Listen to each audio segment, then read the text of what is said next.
Hay que ser like that, like.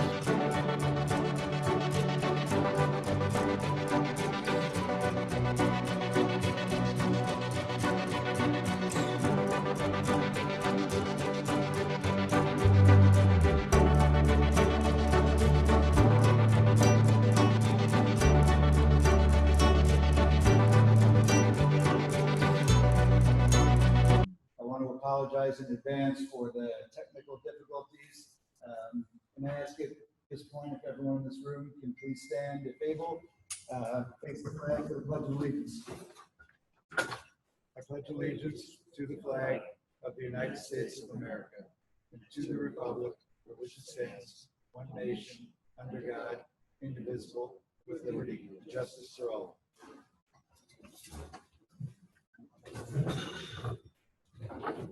All right, Mr. Kelly, if you can take roll, please. Mrs. Ahmed? Mr. Conti? Here. Mr. Healy? Here. Mrs. Jones? Mrs. Labrera? Here. Mr. Mazzone? Here. Dr. Racine? Here. He's here via video. Here remotely. Mr. Sprayberry? Here. Dr. Olati? Here. You have a quorum. Thank you. Thank you. The New Jersey Open Public to have advance notice of and to attend the meeting of public bodies at which any business affecting your interests is discussed or acted upon. In accordance with the provisions of this act, the Rutherford Board of Education has caused notice of this meeting to be published by having the date, time, and place posted on the bulletin board outside the Borough Clerk's office, mailed to the Herald, South Bergenite, and the Record newspapers, and filed with the Borough Clerk. Hard copies of the agenda are available in the meeting room, and the agenda is posted electronically on Friday before the meeting date on the district's website at www.rutherfordschools.org. This regular meeting of the Rutherford Board of Education will be held as scheduled in the cafeteria at Rutherford High School. In accordance with the Governor's Executive Order 152, limiting indoor gatherings to the lesser of 25 people or 25% of the room's capacity, however, this meeting will also be conducted utilizing video conferencing as allowed by the Open Public Meetings Act, NJSA 10:4-6, as amended by PL 2020 C11. As only a limited number of members of the public will be able to attend the meeting in person, members of the public are encouraged to participate by logging on to the following website at 7:30 p.m. as listed in the agenda. A video recording of the video conference meeting will be made available on the district's website, www.rutherfordschools.org, subsequent to the meeting. The video link can be found by opening the Board of Education link and clicking on Public Meetings and then Videos. Okay, so all the board members in your packet were regular meeting minutes to approve from July 13th, 2020. Anyone have any comments or questions about this? Hearing none, I'll ask Mr. Kelly to please enter those.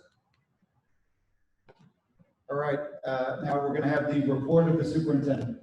Thank you, Dr. Lottie. Again, I'm going to ask those of you out in Zoom, can you hear me well? Just let me know because I'm making sure this microphone is working correctly. It's okay? Yep. Let me respond so I get some. Greg, can you hear me? I'll do that at the beginning. Okay. Now, can you hear me? Can you guys hear? Okay, good. All right. Whatever they tell you to do, you do the opposite, and it usually works. Thank you. First of all, it's nice to be back in same room. Although I think, based on the beginning of our meeting, that the Zoom seemed to work easier. I hate to say.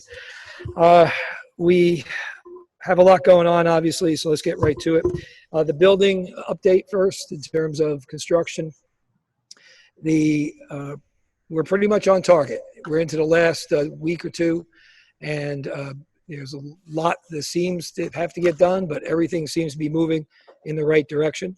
I'm going to let Mr. Kelly speak for a moment or two about the facilities progress, and then if any of the members of the Building and Grounds Committee who toured earlier this week wants to add anything, feel free to. So, Mr. Kelly?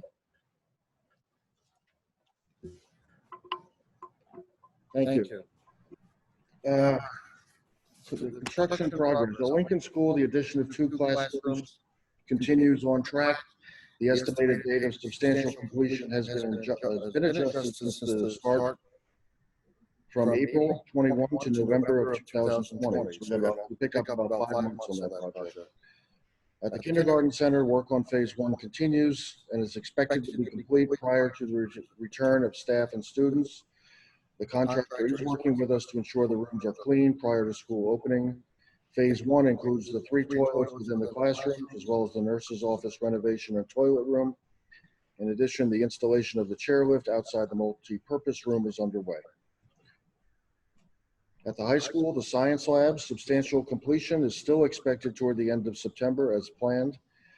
The planned epoxy resin countertops in the labs were put on hold pending a nationwide shortage in materials. Plans now call for Formica countertops as a temporary measure to be replaced by the epoxy resin countertops upon arrival, which is now anticipated for December.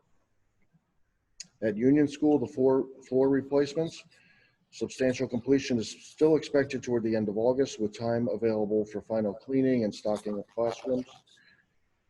At Pierpont, the addition and renovations, the work is just begun on abatements in the spaces adjacent to the gym. This work is expected to be completed prior to school starting. This is a 2-year project, as you know. Union additions and alterations, that's the new gym and everything else that's going on at Union School, will be going out to bid on September 17th with a bid opening date of October 21st. If I may, I'll just add as well that Advocate was in last week. Advocate is our consultant to keep an eye on custodial progress. They did their inspection last Tuesday at all schools except for the kindergarten center. The report shows that all schools are in excellent shape, each with a score of 96% or higher, with an overall score of 98%. In addition, the review of the procedures in place also generated an overall score of 96%. These are the highest and most consistent scores we have seen since quarterly inspections began in 2013. We thank the custodial staff, both district employees and Aramark employees for their hard work and diligence in preparing the schools for the new school year. Advocate also noted that Rutherford's were the first schools they had seen that had classrooms set up for social distancing, and they were very impressed. Thank you. I don't know. Thank you, Mr. Kelly. I'm sure if anyone who toured, either Dr. Alati or Dennis, Mr. Healy, or Mrs. Jones, want to comment at all on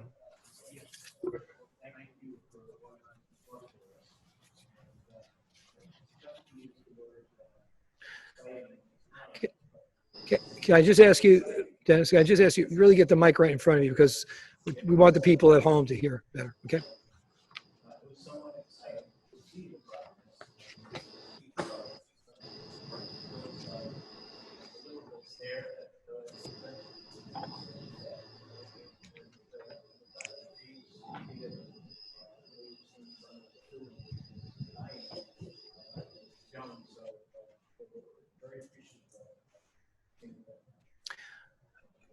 Thank you. Mr. For those of you, some of you are having a difficult time. 1 second.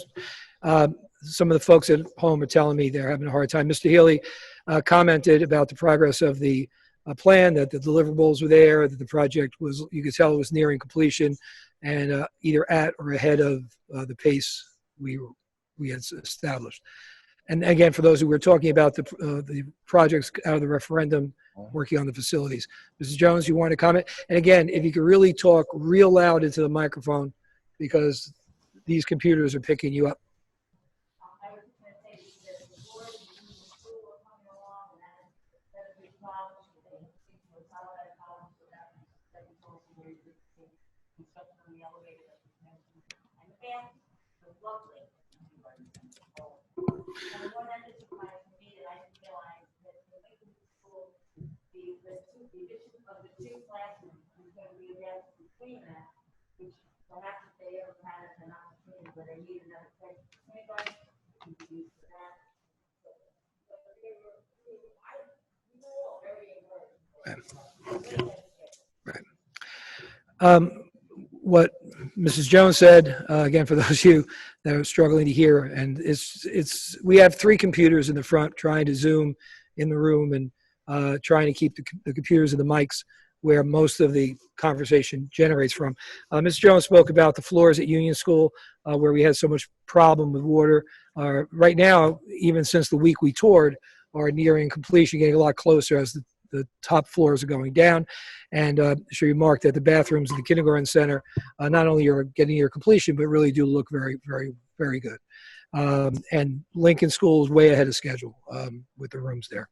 Dr. Alati, did you want to add anything? Yeah, I was just going to reiterate what other board members were saying, that I really appreciate the opportunity that Mr. Kelly gave the Buildings and Grounds Subcommittee of the board to be able to visit over a 2-hour period all the buildings, to see everything being either on time or ahead of schedule.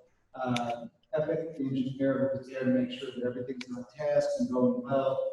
It wasn't only going well, but they really were on top of every aspect of what was going on. Like I mentioned, the music floors were being finished, and in all the buildings, we could see clear progress. The K Center, those bathrooms were pretty awesome, and so we're just really appreciative that everything is where it needs to be. I also want to say that I am appreciative of the Building and Grounds Committee, because since the beginning, you've been very detail oriented to make sure that everything that needs to be done is being done, and that we are being responsive as the strategic board. And I want to thank Mr. Early and Mr. Kelly for being open to any and all the feedback that this committee has been asking for, just to make sure that everything's being done in the best way possible. So I really appreciate that. That's the first time I wore a hard hat. Yes, and we have these great hard hats. Right. But we did not get to keep them. Right. And again, someone just in the chat said that they had a little bit of a hard time with Dr. Lottie, but he echoed the comments of the other board members, and also pointed out, rightly so, that the Building and Grounds Committee has been doing their due diligence and working with Mr. Kelly and I and the contractors to make sure that everything's done according to plan and according to code and timeframes and within the budget. So generally, we're in a very good place with the projects. Union School's Pierpont School has begun work on the construction of the new gym on the back lower field, and that has to get constructed first before, so that the demolition of the old gym, the current gym, and the building of the new wing will take place after the new gym is constructed.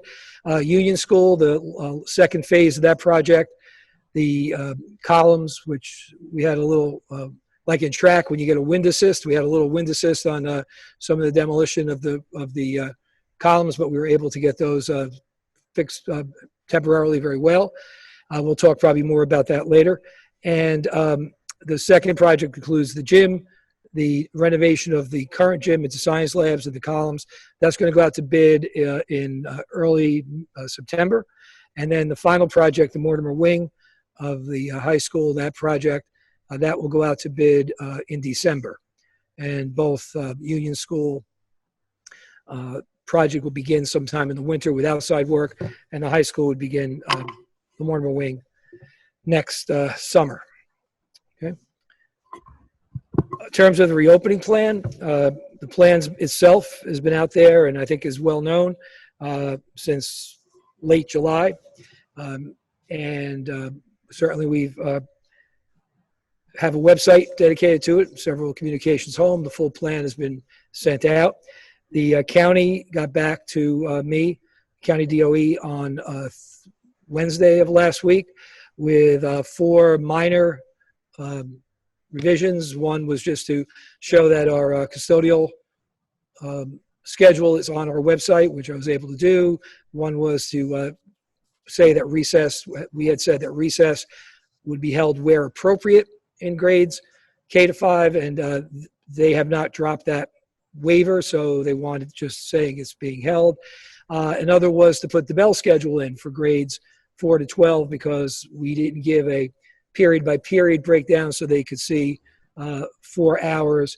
So there were minor details like that. There was 4 of them, and we made those corrections or not corrections, additions or revisions, sent them back to the county office. So from the county DOE standpoint, our plan's in good shape.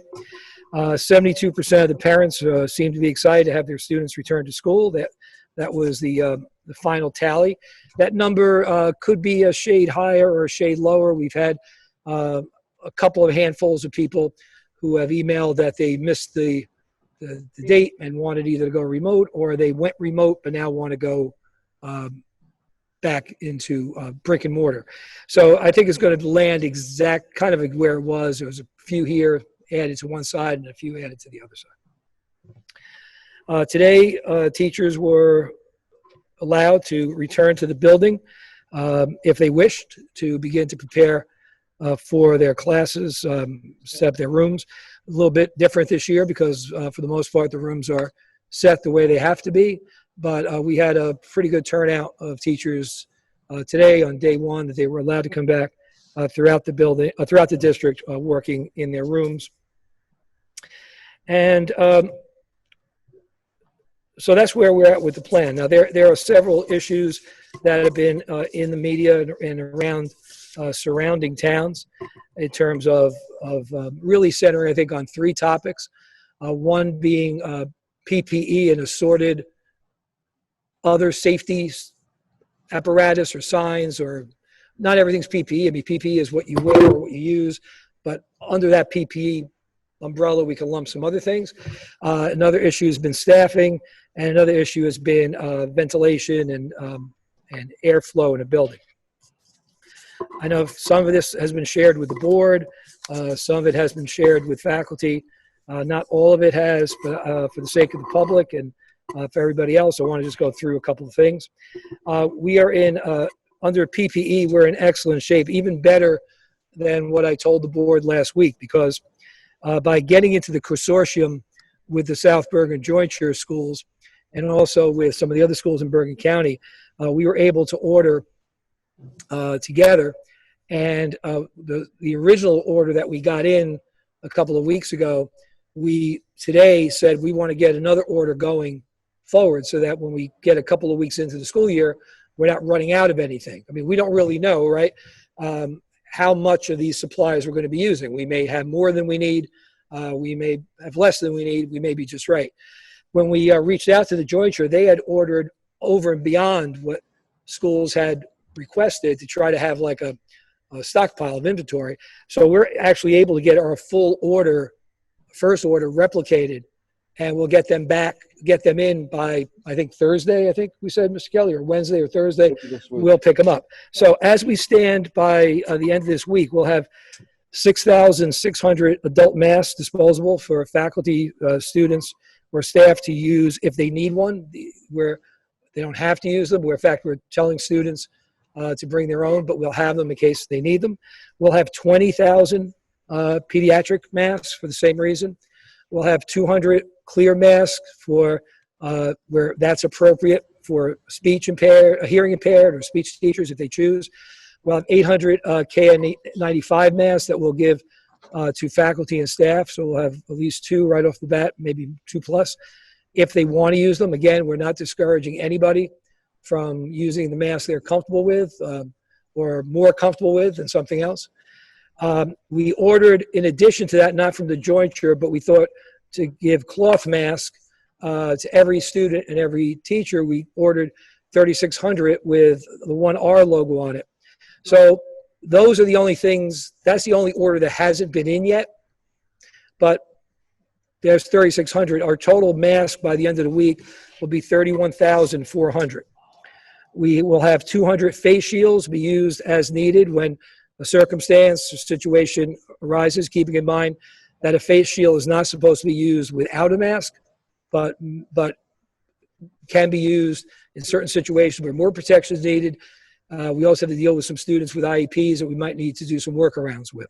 So we'll have 200 of those. We'll have 120 aprons and gowns. We'll have 24 non-contact thermometers. We had 21,000. I think I made a mistake in the email I put out where I said 2,000. It was 21,000 nitrile gloves that we were told were back ordered. So be totally transparent. the administrators, 7 of them went through Amazon and ordered 30 boxes each because that was the limit of vinyl gloves. So we got 21,000 of those, if my math is right. And then we found out today the nitrile gloves are here. So we'll have 42,000 gloves in by the end of the week. We have 78 desktop plexiglass shields to be used by counselors and speech therapists, anyone who can't keep 6 feet separation. We have buckets of disinfectant wipes for each class in the district and an office. Wall-mounted hand sanitizer in every classroom. We've gotten 10 electronic atomizer machines for sanitation throughout the district. We've gotten a dozen smaller, like hand pump sanitizing machines for use in playgrounds, physical education, like. Plexiglass in every main office or every highly trafficked office in the building, and they've all been installed. We're going to be putting this week, we're going to start maybe as soon as tomorrow, to meet with every building principal to put 6-foot markers with paint on the sidewalk around the building. So especially in the younger grades, we'll do it at all the grades. When students arrive, they'll have a indication, we'll let them know that the spacing is there. Throughout the buildings, we have signage about spacing, about traffic in hallways. In areas that we couldn't do one-way hallways, we're doing one-way staircases to at least cut down some of the flow and change some of the direction of traffic, and that'll be throughout the building. So I think in terms of PPE, we are fully stocked, probably more than we need to be. We had thought that what we ordered would get us through several weeks, maybe even more, and now we have double that going forward. In terms of staffing, there will be some hires tonight, but we are fully staffed. We have 1 or 2 positions that we couldn't put on tonight's agenda, but will be on the 14th that could be retroactively approved. So right now, we are fully staffed. In terms of airflow, ventilation, classrooms and workspaces that have window air conditioners have a univent. The univent brings in outside air, and it's mandated. They are set at 10%. They are preset. You can't change those. But all these classrooms also have windows. So windows can be open as much as they can be to as much as the teacher sees fit or we want to increase the 10% airflow. Any room served by our HVAC system that was installed in 2005 currently has outside air brought in at 10%. We're going to adjust that to at least 15% or higher. We can control that. I'm going to talk, well, I'll mention it now, but I'm going to talk later about doing a purge every night at the end of the evening and at the beginning of the day. A purge is when you open the damper up to 100% so that nothing but outside air comes in. So when the building's emptied, you run that for about 2 hours. And then before the building opens, you run that for about 2 hours. So overnight, you get 4 hours of 100% air coming in. Now understand, of course, when you do that, there's comfort level that's involved when it's hot or when it's cold. But in terms of getting air in, that's one thing we can do. In the windowless rooms that are in the district, and there are a few in every building, we are going to up the percentage higher than the 15% even. We're going to work with our consultant to see what is a good level without taking away any kind of comfort level as well, but a good, healthy level.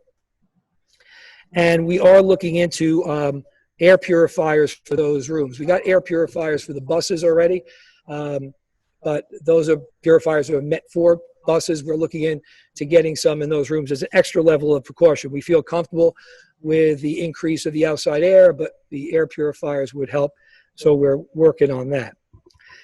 There is a call, to say that MERV 13 filters are what should be used. We currently use MERV 8. The Environmental Protection Agency does say the MERV 8 is the standard for school, and that's what they approve if you do a building upgrade. But now, of course, the call is for MERV 13. We are investigating, have been. We were talking to a couple of engineering folks, because it's not as simple as just saying putting new filters in, because when you read about MERV 13, there it's dependent on your system, your entire system.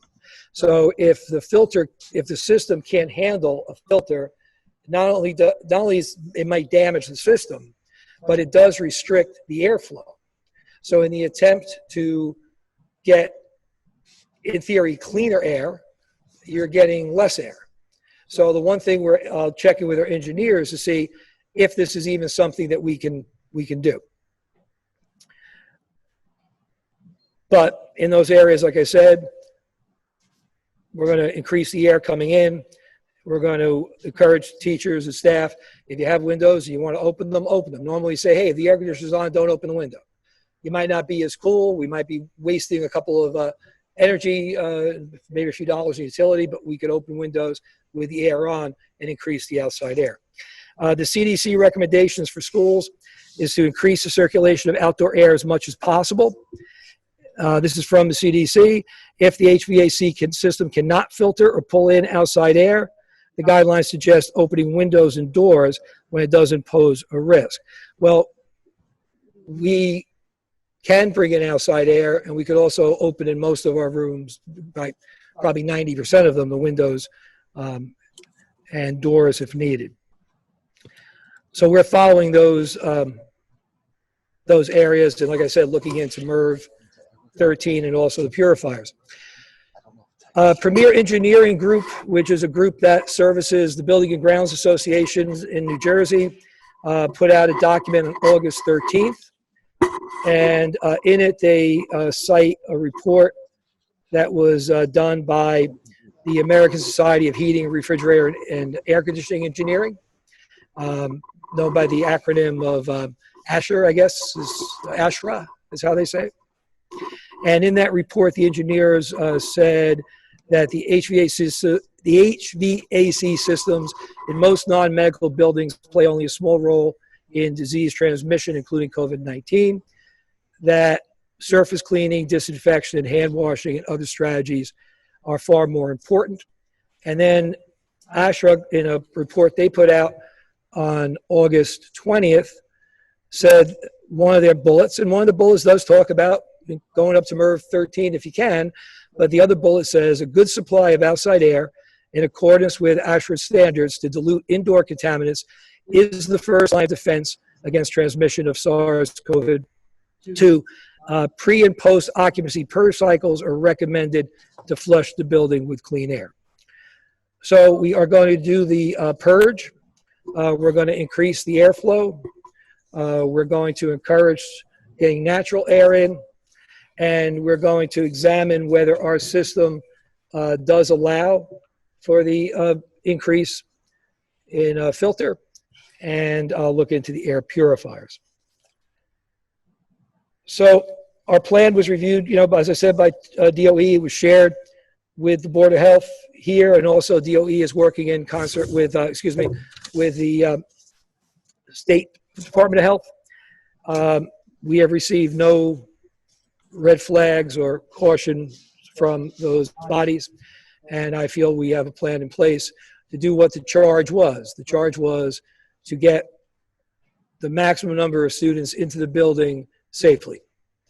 And I appreciate and thank the close to 70 people, some who had a small role, some had a role, some had a very big role in working on this plan since really going back to May, because we knew in May, we knew in March, right, that at some point we were going to have to reopen. We didn't know when that would be until the end of June, but once we got past, I met with the administrators. Once we got into May, I reverted back to being a senior in high school. Once you get into May, you kind of say the year's over, even though it's not.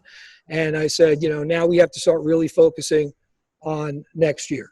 So we started doing the research and doing the work about 6 weeks ahead of the DOE and the governor's announcement, and figuring out different things. What could he possibly announce, so that we were heading in that direction. So I thank everybody for the efforts they put in.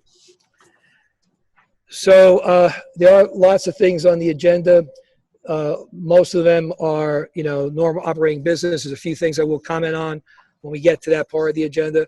But I thought the two things to focus on tonight or the two obvious ones, the $45 million project that we've been working on that I didn't think anything would ever put a $45 million project on the back page.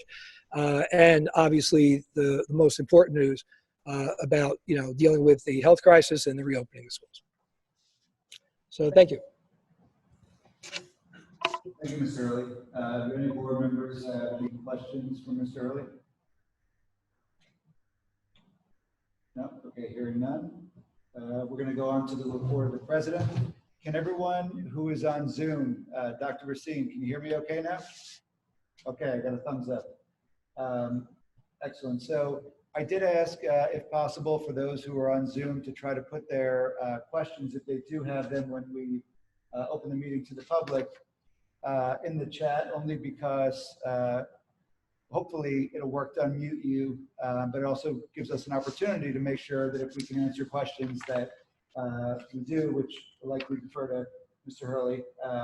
But so if you want to put any questions in the chat, please feel free. I just want to emphasize again my thank you to Mr. Hurley and Mr. Kelly for hosting the Building and Grounds Committee on their request to see the different buildings. There are a lot of things in the regular meeting agenda, and hopefully that signals to everyone that we are continuing to go about business as usual and making sure that we're doing all the things we need to. I wanted to say a couple of things. First, that I have appreciated the board's involvement and the collaboration of the community in developing this plan for reopening that's gone on for a number of weeks. I know it's my expectation, I'm sure the board shares it, that the plan should meet or exceed every expectation set out of the guidelines of the Board of Health, the CDC, New Jersey state guidelines, to really minimize risk. And when I reviewed the plans, I know there's been a ton of work that everyone's done. And so thank you to everyone. I know there's over 60 people on the committee that work together to really focus on health and safety, educational integrity. And these are really, really important things. I know, and it's apparent, obviously, we're living in really tough times. And I think everyone has demonstrated a strong sense of community. That's a real hallmark of Rutherford. It's one of the reasons that I felt it important to always think about when you're given a gift, how do you give it back? It's why I joined the board. It's why I think we all do what we do. I will say, so my son's going into 9th grade, and last week optional soccer practice started. I think it was 2 weeks ago, and my son attended the soccer practices. And when he showed up with a mask, and I know that I wasn't sure what to expect. And so, yes, I'm the board president. I'm also a parent. When my son walked up, the level of organization and detail to everything that needed to happen, checking in, temperature taking, the way in which the students were supervised in pods, everything was really meticulously done. And it demonstrated such a commitment to organization and detail. So thank you to Mr. Frazier and all of the coaches and the staff who've been working very hard. I also wanted to thank all the Board of Ed members, because I know you've received different questions from the community, as you should. You're all connected to the community as parents, grandparents, community members. And so I appreciate you doing your best to answer questions that come up and bringing them either to my attention as board president, Mr. Hurley's attention. And finally, I wanted to thank Mr. Hurley just because I think he made a comment the other day when I sent him a text message around 6:30 at night on Friday. And he said, I'm like 7-Eleven, open 24 hours for business. And I know I've been in constant communication because, we all are concerned with making sure that we're being smart and thoughtful and intentional and not leaving any stones unturned. So I appreciate all the collective feedback and the thoughts that everyone has to try to make sure we're doing the best we can. And I think when you have those collective minds, your outcome is always going to be, the right one. So I'll leave it there. Those were a couple of comments I wanted to share. Any questions or comments by board members? Okay, so at 8:20 PM, we're now going to open the meeting to the public. And I know that we have some in-person members, we have Zoom members. So I think what might be easiest, if everyone's okay with it, is maybe should we address one category first? Do they first? Yeah. So what we're going to do is we're going to invite first the people who are in person here this evening to, if you have any comments, to please come up to the microphone, state your name and address. And if you can, we ask you to try to keep your comments to 3 minutes. But, you know, of course, we're understanding. So thank you. Hi, Connie Benson, 216 Mountain Way, Rutherford. I'm the co-president of the REA. On behalf of the 355 members of the REA, we, the officers, want to begin by saying we miss the way things used to be. Usually at this point in the summer, we are getting ready to open our classrooms, creating innovative project-based cooperative lessons, planning which groups students will be sitting in, and looking forward to meeting each of our children face to face. While the planning is certainly taking place, we are also thinking about all of the things we will miss this year. Students will be sitting in rows instead of groups. They will be 6 feet away from each other. They'll all be wearing masks. We won't be able to see their smiles, nor will they be able to see ours. Since March 13th, we've been anticipating the day when we could return to school with students, and this wasn't what we imagined. However, nothing about 2020 was expected. We were saddened to hear about members of our school and community who got sick, and we mourned with our students and staff who lost loved ones to COVID-19. Throughout the spring and summer, we continued to hear about people who waited for test results, feared that positive results, and then lived with the symptoms of this disease for days, weeks, or more. These experiences are constant reminders while we think about the people who are closest to us. 47.6% of Rutherford faculty and staff live with a person who is high risk of COVID-19. This disease has not gone away, and we cannot simply ignore the fact that the danger is ever present. After a careful review of Rutherford's reopening plan, we unfortunately have to advocate for a complete virtual restart for the 2020 to 2021 school year. Our members were part of the reopening committee, so we're given voice in the plan. We appreciate the time and effort put forth by the administrators who work to make sure that our health and safety were protected. However, the fact remains the only way to be completely sure that students and staff are safe from this virus is to remain virtual until we can be sure that reopening schools will not lead to community spread. We are most certainly not alone in recognizing this painful truth. The executive directors of the New Jersey Association of School Administrators and the New Jersey Principals and Supervisors Association have joined the president of the New Jersey Education Association in a statement that asserts reopening schools for an in-person instruction under the current conditions poses too great of a risk to the health of students and school staff. Throughout the summer, we have talked with parents, faculty, and staff and friends who all fear that school will not be able to continue in this hybrid format and that buildings will be forced to close. This is a bitter pill to swallow. By opening our schools, we are simply waiting for COVID-19 to spread in our buildings and for students and faculty to get sick. Without a complete understanding of the long-term effects this virus has on survivors of all ages, we simply cannot support the reopening of buildings at this time. As stated by the NJASA, NJPSA, and NJEA, our nation is in the middle of an uncontrolled pandemic. Our state, while doing better than many others, has not stopped the spread of this virus, particularly among the same young people who are scheduled to return to school in under 2 weeks. Their statement goes on to say, we have seen what is happening elsewhere in this country, where within a few days of opening, schools are having to transition to remote learning following outbreaks of COVID-19. As representatives of the REA, whose 355 members include teachers, counselors, school nurses, paraprofessionals, secretaries, custodians, maintenance workers, and bus drivers, who serve the community of Rutherford with pride and honor, we cannot support a plan that places any of our members, their families, or our students and their families at risk. We ask you to please consider the fact that 6 to 8-year-olds and or self-contained special education students will be eating lunch in their classrooms, necessitating them to remove their masks. It is likely that these students will leave their seats, leaving less than the recommended 6-foot distance.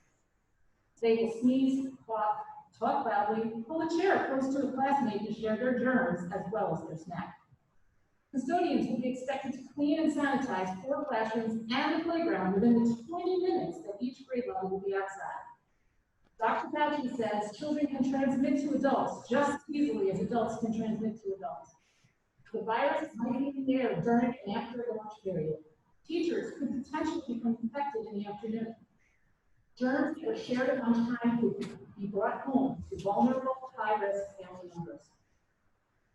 Students in grades 7 through 12 will be asked to sanitize chairs and desks at the end of each period. Since students have not been trained in sanitizing surfaces, it is not likely that they will meet OSHA's guidelines when breaking down desks and chairs. There are also precautions that are necessary after the use of district-issued sanitizing materials, for example, hand washing with soap and water. Our school community will be in the buildings where the filters in the HVAC system are classified as MERV 8. While this has always been the industry standard, COVID-19 particles are estimated to be 100 nanometers. A filter that tracks less than 20% of particles this size is not safe enough. Filters 14 or below will only capture 75 to 84% of these particles. In order to achieve a 95% filtration rate, you need a MERV 16 filter or better. To achieve near 100%, a MERV 17 or greater filter is needed. We would like to request an upgrade of our filters to a standard of MERV 13 or higher to maintain the safety of all Rutherford students, faculty, and staff. Additionally, by asking teachers to teach lessons and respond to students from inside their classrooms, staff members will have prolonged exposure to the air in these buildings as we are being asked to remain until the end of the contractual day. It is our firm stance that once HVAC filters are upgraded, all students should follow a half-day schedule, and that the faculty and staff should be permitted to leave with the students. It would be much safer for each of us to continue to teach from home. From the safety of our home, we can at least remove our masks and interact with our students in a more natural way. In the school building, teachers and staff will have to unmask to eat lunch, drink water. We just want to be safe. The steering committee worked long hours to create a reopening plan that would work for our district. It is evident that they have spent countless hours trying to meet the demands of the Department of Education, ordering PPE and preparing our schools. However, the fact remains that this virus is airborne. Without the proper filters to protect our students and staff, how can we expect children to unmask for lunch? How can we ask teachers to remain in classrooms for the whole day? How can we ensure that everyone will remain healthy and safe? As residents of Rutherford, do you feel comfortable sending your children back into the school buildings at this time? As per the results of the REA survey, only 12.4% of the survey members feel safe to go back to working with students in the school buildings in September.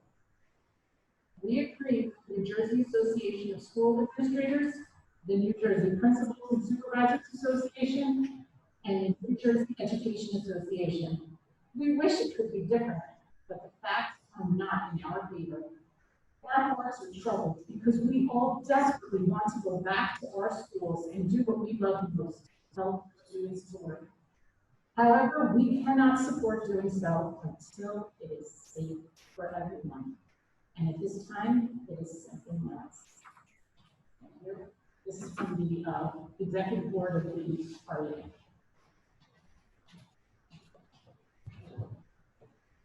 Thank you, Ms. Fenton. Okay. No, I don't necessarily want to comment. I appreciate Stephanie and Colleen and Cheryl and Jen who are here, the other members, and who worked, many of you worked on one of the committees or another. I think some of the, and the last thing I want to do is debate. I think some of the points that were made in the letter, I did address in my comments. I do want to say one thing though, as a member of the New Jersey Association of School Administrators, and speaking with my colleagues in the NJPSA, both organizations, you're correct. The executive directors did sign a letter, both organizations were blindsided by that and addressed the directors and wondered why the county organization was never consulted, the county presidents were never consulted, the members were never asked if they endorsed signing that letter. And both county organizations stated that they would not have endorsed signing the letter. But you're right, the letter came from the directors. I just wanted to make that point because, you know, as someone who pays dues, like you pay dues, I would like my director to at least ask my opinion about something before he puts my name, you know, on a letter. Again, your points are heard, considered. I'm sure will be considered. I do think you can't argue with the fact some of the things you say about the virus is not gone. You can look at what CDC and the state, more importantly, the New Jersey Department of Health is telling us, is that things should be looked on in a regional manner. And in Bergen County, the rate of disease now is less than one for every 100,000 person. I agree with you that in some states where schools opened, where the rates were very high, that might have been a foolish thing to do. But here our rates are extremely good. The New York Times ran an article yesterday about a map of the country and showing where schools could potentially open, and New Jersey was in that range.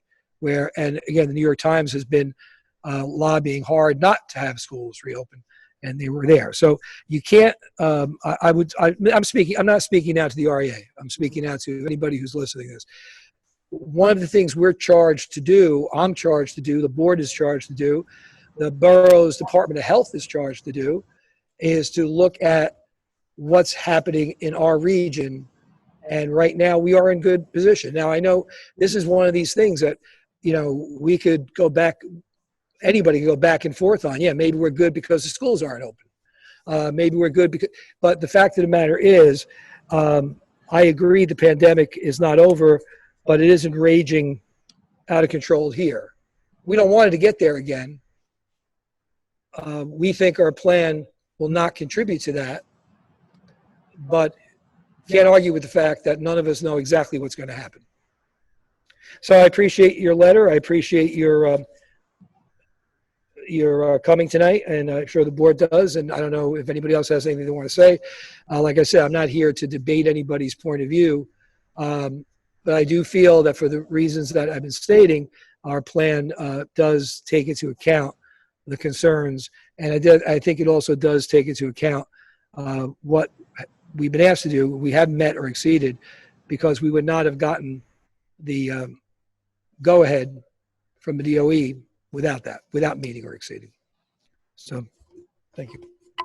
Yeah, so I'll just make a quick comment to say that, first of all, I want to thank the co-presidents, co-vice presidents, treasurer, and secretary of the REA for taking the time to write this letter. And, you know, a lot of us know each other professionally and personally, and so I know that everyone's got the best of intentions as we think about how we're going to move forward.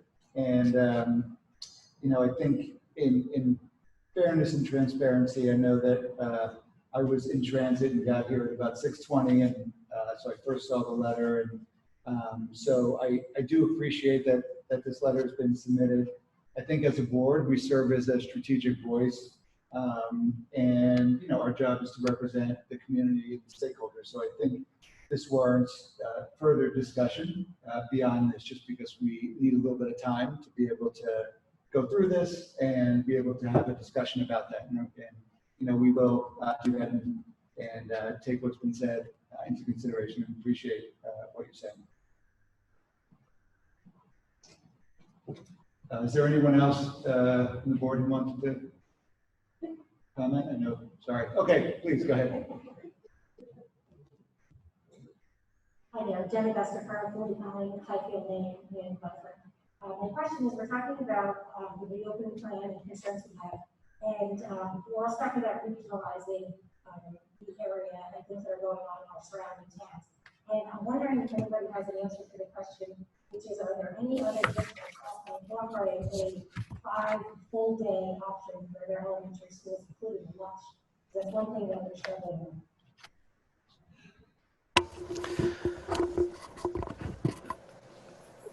There were, and there might still be. Fairlawn was one. They decided to go totally remote, primarily due to the fact they had staffing issues. Tenafly was one, but now they backed away and they've done something differently. Wyckoff is sending their 5 to 8, I believe, full time with lunch.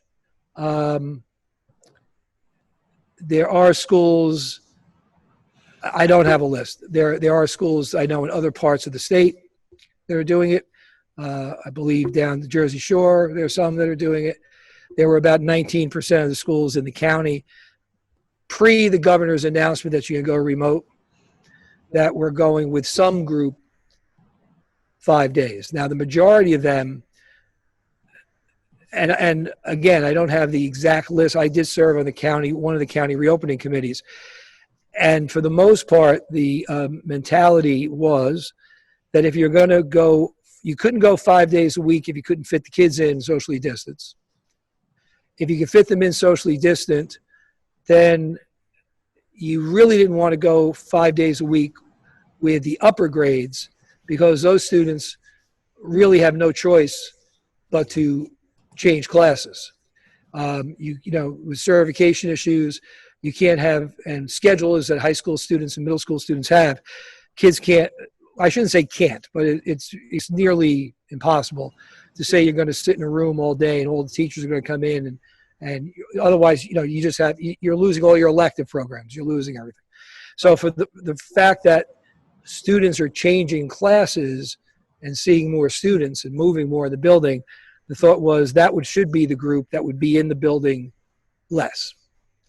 I think Englewood, again, I don't know how their plan changed, had it where the students were going 5 days a week with a lunch. But some of these plans may have changed with the governor's announcement. So I don't have a list. I know there was about 20% that were going in 5 days a week, full schedules, 2-3 weeks ago. That number probably has dropped, as has the number of schools going in hybrid has dropped. So that's the best answer I can give you.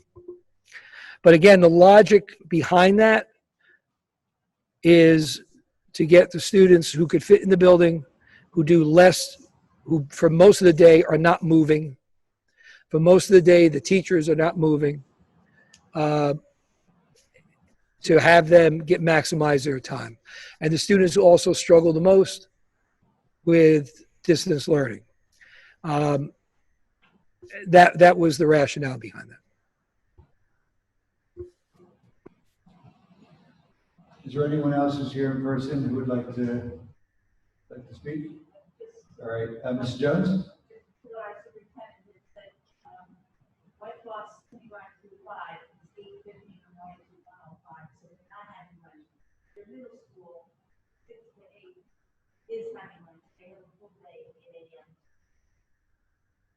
a.m. I have someone I know very well who works in Wyckoff, and that plan switched about 2 weeks ago or whatever it switched, and they're baffled by why the older kids are now staying in with lunch for the reasons I cited, that it doesn't make as much sense, but that switch was made.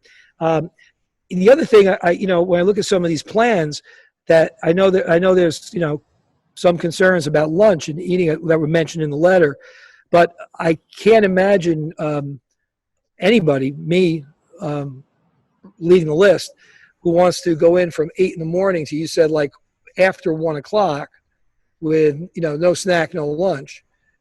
That's a long time too. So again, I'm not judging anybody else's plan because I know there's enough people judging ours, right? So, but I think if you're going to cut the lunch out, then why don't you go 4 hours? But the point is, I think what Mrs. Jones brings up, and there's 70 districts in Bergen County, and everybody's got something different going on. And they're looking to meet their size of their building, transportation. I mean, we would have a whole different scenario if we were a busing. I don't mean a busing district that we bus a few kids. I mean a busing districts like Wayne, for example, that has to bus everybody. And so when you compare and contrast plans, you really have to do a deep dive into what the school community is. Age of building, size of student enrollment, the socioeconomic situation in the community, the parent support. You know, we had, let's round off numbers. We have 3/4 of our parents who saw the plan, saw the lunch, saw the full day, saw everything else, and they're coming back. I know the last paragraph asked, would you send your children in? Well, 75% of the parents and some of our teachers are sending their children in. So the answer is, yeah, people will. There are some communities where 25% and 30% were sending their children in. So it's hard to judge. You could judge the plan, but the comparison and contrast is really based on so many factors that when I'm focused on Rutherford, you're all focused on Rutherford, we could look at what somebody else is doing. We don't know why. So, you know, I'll throw that out there as well. And I'm not saying that to be dismissive because, look, we spent in the committee, spent a tremendous amount of time looking at other districts, looking at other states, looking at other countries. I mean, we watched, and I shared, I think, with the board, video interviews from 6 or 7 countries in Europe that opened their schools in April about what worked, what didn't work, what happened with transmission rates. And I mean, the administrators, we spent 3-4 hours watching these videos. Actually, the board shared it with me, I think, right? You shared it, I think, with me, Dr. Alati. And so it's not like we're not looking at other districts, but ultimately it comes down to what can you do in your facility, in your community. Okay, thank you.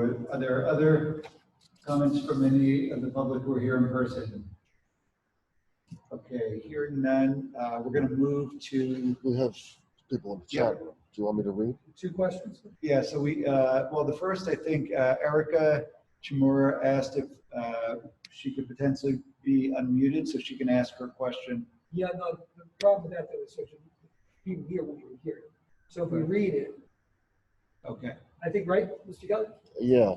I think if I mean, Mr. we Kelly could- reads it, certainly if he reads anything that's not verbatim, she could, you know, raise her hand online. Right. I guess my question is if I turn on my volume, can we try it? Whatever you want to try to do. All right, we're gonna try this out. So Erica was the first person to potentially make a comment. So Erica Chimura, I know you're on Zoom. If you want to unmute yourself at this time and ask us your question, just give us your address and we'll do our best to see if we can hear you. Hi, are you able to hear me? Yeah. Okay, great. So my name is Erica Shimura. My address is 99 Mountain Way. And I have actually 2 concerns that I wanted to mention.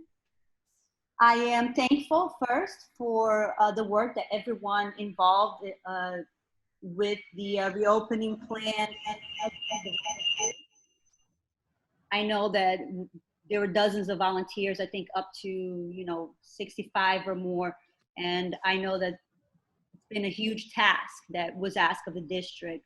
And I know everybody started early and you guys have been doing a lot of work. So, I'm really thankful for that. I also think that because there were so many moving parts with this plan and what's been asked of the district, that it was important for everybody or whoever could to try to learn and research and look into as much as possible into the guidelines specifically. And when I was doing that, I came across 2 things that became a concern to me that I wanted to share today. My first concern has to do with the cleaning procedures that are listed on the reopening plan. Most sections of the reopening plan specifically mention custodians and custodians that are being trained on disinfecting procedures, which is the right thing to do.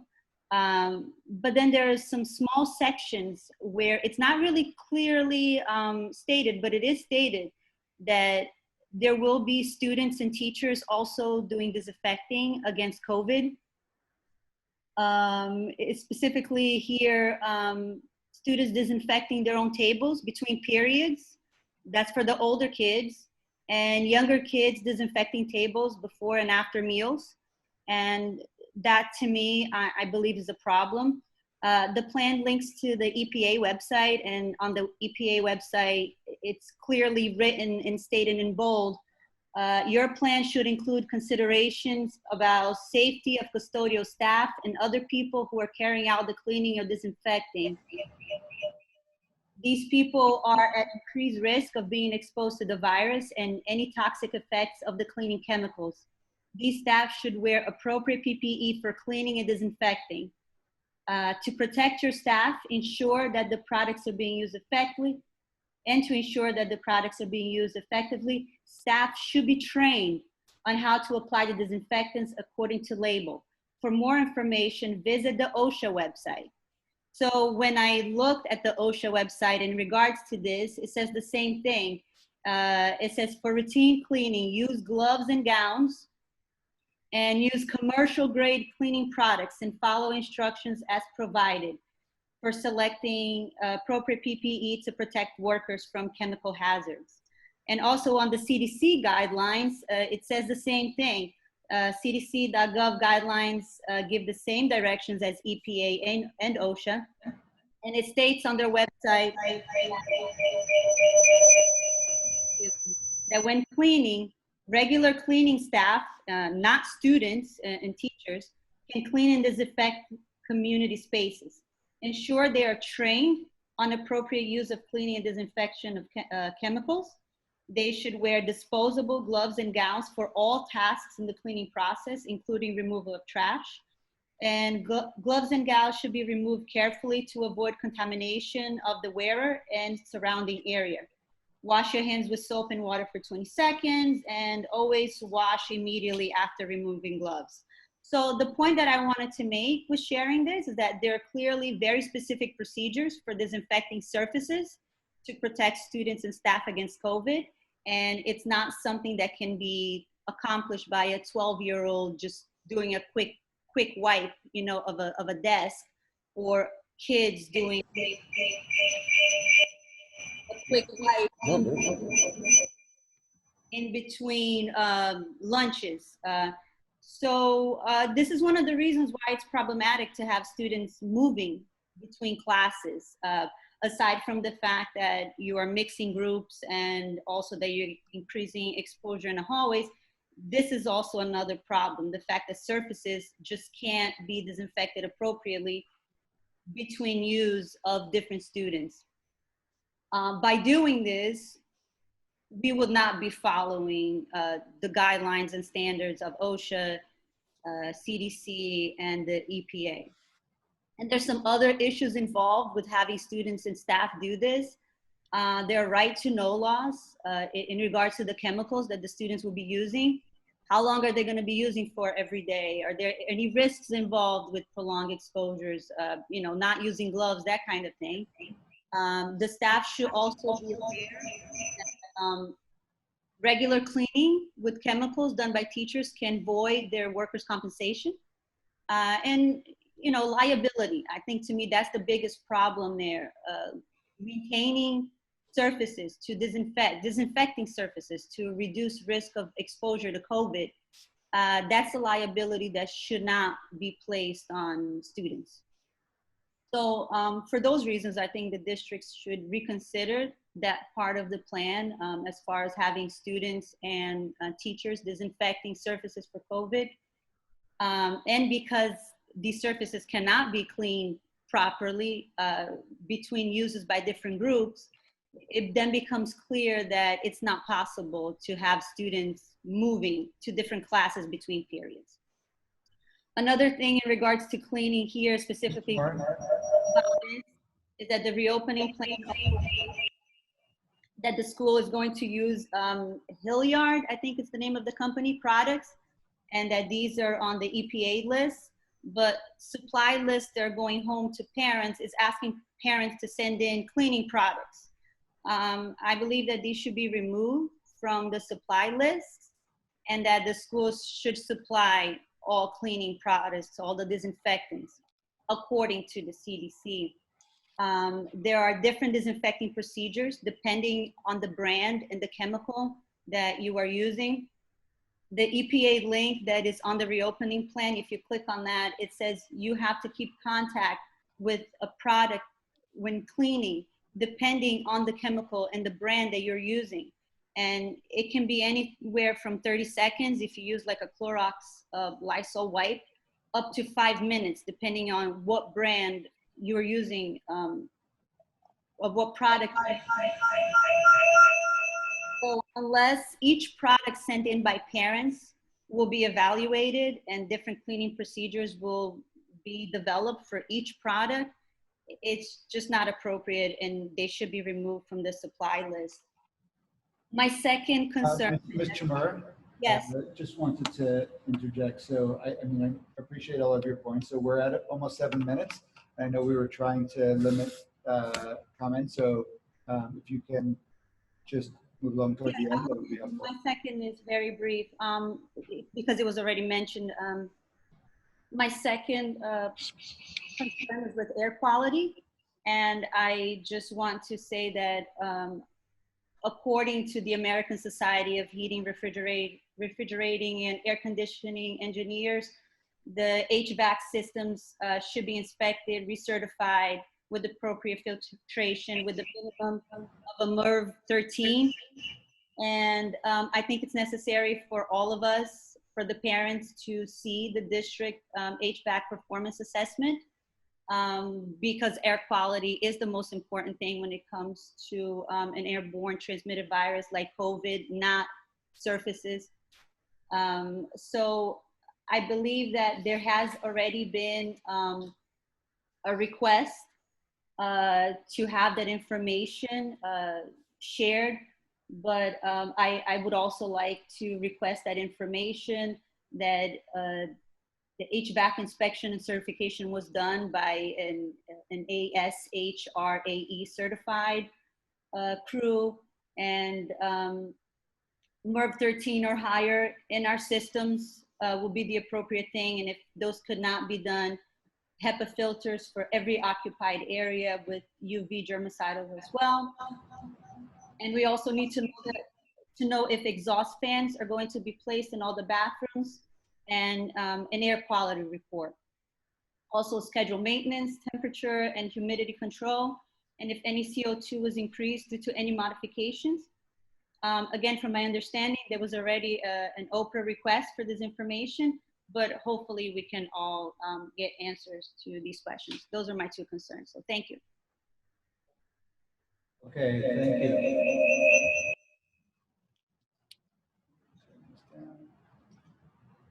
Okay, next we have some questions that are already in the chat, so I'll just read them so everyone who's here tonight can hear them.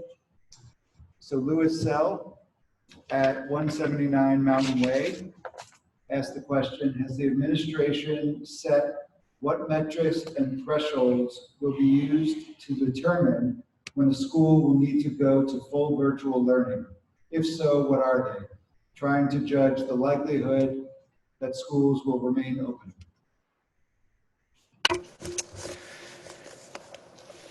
Yes, well, we have not set, the Department of Health has set, and I'm just going to that right now. The last speaker, there was a lot of statement, which, you know, some we had already discussed, and I just want to clarify one thing. It is true that students are being asked to wipe their desk in grades 7 and 12 as they leave the classroom and then sanitize their hand with using this disinfectant wipe that's going to be in the building, and it is in the classroom that the district has purchased. It is true that what Mr. Mara said. It is difficult to have students change classes in middle school and high school and have a custodian in to clean them. But I also know from decades in buildings that students, the supply list that she mentioned with students bringing in wipes, that supply list has been going home for 20 plus years. Students in STEM classes, art classes, pre-K, they have brought in hand wipes and have wiped their hands or wiped desks. So we're really not asking them to do something they haven't done before. every classroom will be cleaned by a custodian anytime which is in our plan, anytime that classroom is vacant. No student in elementary school is being asked to clean his or her desk. No student is being asked to clean his or her desk after lunch in any of the classes where lunch is taking place. And the other comments we will certainly take under advisement and look at our plan. The Department of Health, in concert with the CDC, put out guidelines on August the 13th, and it talks about what to do if there is a COVID positive in your building or district. And the quick version is, if there is one student and you're in a low-risk area, which we are, you work with the local health department to identify that student, do the contact tracing, and then you look at the exclusion list that comes, which probably would mean quarantining that class, perhaps, that he was in for a quarantine period. Those students would go to virtual instruction. If a student's tested, that's testing positive in the building. If someone has symptoms but no positive test, they're excluded, that individual, through 24 hours after their fever ended and came back. If someone has symptoms, okay, but not tested, you follow, again, guidelines in terms of whether that student gets excluded, okay? Symptoms but no testing. If the real trick comes down to what happens to your question, how do we know when we're shutting down? If you have one student in a building, you work with the Department of Health, you're probably not shutting down. You may not even be shutting down that school. If you have two students in a building, you're working with the Department of Health, you may be shutting down that school.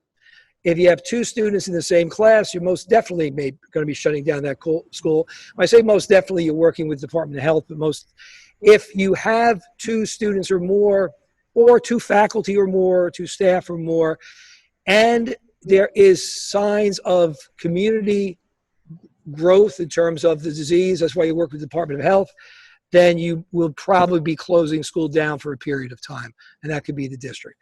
So there's guidelines there from the Department of Health and from the CDC. They're alluded to in our plan. There's some links there as well. We also have a Q&A on our website, what the procedure would be in terms of someone becoming infected. It's really hard to handicap what it would take to shut school down, other than the governor making a decision for the state.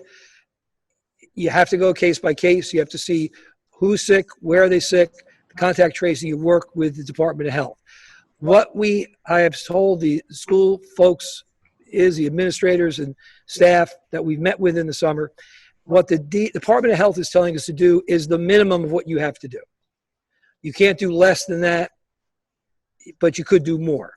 So depending on talking to our nurses, talking to our school physician, who would be very helpful on this, who is also a pediatric doctor, speaking with him, and we've talked to him throughout developing the plan, talking to the local Department of Health, talking to the county Department of Health. We would make a decision that would at least be at what we had to do, but we would go beyond that if we felt we needed to. And again, I know, I try to give you the answer as thoroughly as I can, keeping in mind that, I brought a lot of stuff with me tonight to be able to answer questions. So, there might be a couple of points I missed, but they're here in the document. Okay, the next question is from Cynthia Chauvin Dalton at 36 Riverview Ave. She states, I recognize the enormous amount of work that has gone into planning, and I appreciate the single session days eliminating the lunch period where students would need to remove their masks. But single session days also eliminate about 1/3 of the school day. We already had 3 months in the spring with this loss of instructional time. What plans are there to restore instructional time going forward? Are there creative ways to restore this time, possibly through an additional assignment or use of online instructional programs that could supplement learning? Well, You know, I really appreciate the question because I understand the gravity of what we're dealing with, but it is, as educators, it's nice that we're talking about the students and talking about education and academics, because we've really been talking so much for the last couple of months about everything but that. But we have been working on what your concerns are. So let me just try to give you a kind of a bulleted response to that question, because I think it's a very good one. First thing we have to do, let me rephrase that. One of the many first things we have to do is try to figure out what was lost but from students last year to this year. I'm very proud of what our faculty and our administrators and our supervisors did to make the best out of totally remote virtual instruction. But you cannot, and I'm not going to lie, you cannot replicate what gets done in a classroom every day on a computer at home. You cannot replicate the instruction. You cannot replicate the social emotional side of it. You cannot replicate the camaraderie, the learning. Our system of education in the last 10 years, if someone hasn't been in a school in the last 10 or 12 years, they wouldn't recognize what school is like in terms of collaboration, group work. I interviewed somebody today and for a teaching position and asked them, tell me a little bit about how you structure. And everything she talked about was group work and small group instruction and group projects. And then, of course, she caught what she was saying and said, well, I know I can't do that now. It's not just academics. It's social and emotional. It's art. It's music. It's athletics. I mean, it's everything that kids do in school. They've lost a whole lot of time. So the first thing we have to try to figure out is how are we going to measure that? And we have different standardized assessments that we use through Linkit and through individual benchmarks, different emotional testing that our counselors can do. But that's going to be a big subject of conversation that has been. And how can we, you said creative ways, how can we look to embellish what we're doing now to try to catch up? And the younger the students are, I think the more challenging it's going to be. I mean, a student in kindergarten or first grade lost about 40% of their entire education and academic experience. They're going to walk in the door and forget even the simple things like lining up and what to do. So we have to figure that out. And then we have to figure out collectively and collaboratively with the teachers and the departments and the administrators and the supervisors, what can we do to address that? The longer we're in hybrid, the longer we're in totally remote for those students who are choosing it, the gap's going to continue. And I don't take any solace in the fact that the whole country's like this. If that's my child, I don't care that other kids are behind too. So we have to figure out how to address that. The second thing in dealing with the reality of things like hybrid instruction, one day you're in, one day you're out. You're going to be doing a lot of work independently. You might Zoom in now and then, right? You're totally remote. We're going to get you Zooming in as much as we can. In that regard, we've had teachers over the summer who have developed training on how to enhance online lessons, how to maximize the limited time you might get with live streaming. We're going to spend time in the buildings with our PLCs and with our faculty reviewing this and collaborating to see how we can increase, and like you said, creative ways to enhance structure. We also are looking at this, if you look at the plan, in phases. And we're going to reevaluate. So October 16th is the start of phase 2. That might mean that more kids are coming back in the building. It might mean more kids are going out of the building. It could mean anything, right? We don't know that. But what it will also mean is let's take a look at what we're doing in the classrooms and let's figure out maybe in phase 2 how we could change it, augment it, improve it, add to it. You know, the teachers have an enormous responsibility now of teaching students in front of them, students who are in front of them only 1 day a week or 2 days a week, and the other 2 days or 3 days are at home, students who are never in front of them, trying to learn new ways of doing this. Yeah, they owe it to the students to get it done quickly, but we owe it to them to allow a little time to collaborate, do the professional development, some trial and error to get it right.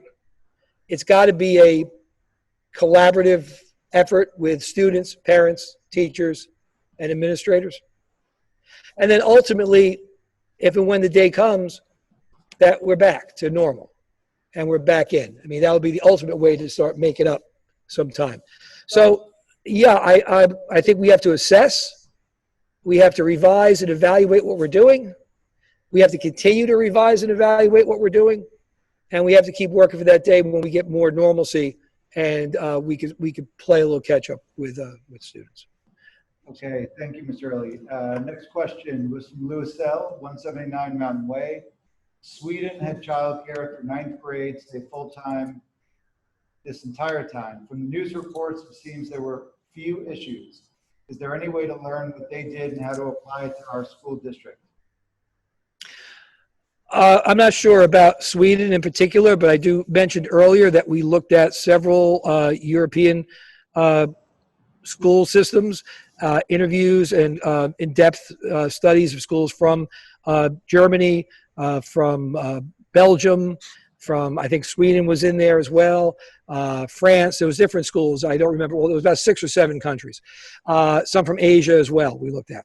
And yeah, some of what we're doing is replicating what they're doing. The social distancing, staggered arrival times, making sure you have all the proper PPE, wearing masks. A lot of it is based on that. I think they followed best practices, and we're trying to follow best practices. And I am looking at, studies from around the world that show not only very little incidence in schools, but only, I think Vietnam was one country, and there was one other that escapes me now, where there was any spike in the community when schools reopened. So the thing that the countries did was they also opened when the trend had reversed in terms of the spread of the disease in their community, which is what I said earlier. That's where we're at right now. Okay. And, that's when they reopened. So yeah, we have looked at what they've done, and we have tried to replicate, and we took some lessons, even from some of the ways they did scheduling, how they did the hybrid and things like that. We took a good long look at those schools. Okay, thank you. Next question is from Megan Gordon from Washington School.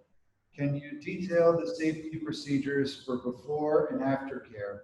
Will students remain with their homeroom and not interact with other students to follow the same procedures as during the school day?